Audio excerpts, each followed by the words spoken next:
আগের ব্লগে তোমরা দেখেছো যে আমি পুজোতে পাঁচপোতাতে ঘুরতে বেরিয়েছি দিদিদের সাথে, আর তারপরে খাওয়া দাওয়া এবং রাতের ডিনার করতেই আমরা এই রেস্টুরেন্টটায় এলাম। রেস্টুরেন্ট কাম ক্যাফে। তো এখানে ফার্স্ট টাইম আমরা এলাম খাওয়া দাওয়া করতে। যেহেতু এর আগে আমি কখনো আসিনি বা আমার ফ্যামিলি মেম্বাররাও কেউ কখনো আসেনি, ওই জন্য এখানকার অ্যাম্বিয়েন্সটা দেখে তো আমাদের বেশ ভালো লেগেছে। যেহেতু ফাঁকা মাঠের মধ্যে আর এই রকম খুবই কিন্তু সুন্দর।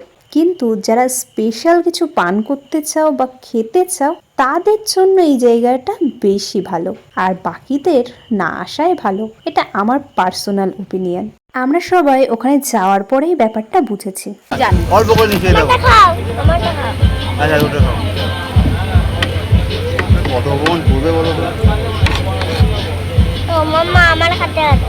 হ্যাঁ ভেরি গুড ভেরি গুড। আমার দাও, আমি খেতে পারবো। আমাদের খাওয়া দাওয়া হয়ে গেছে, কিন্তু আমাদের পেটটাই ভরেনি।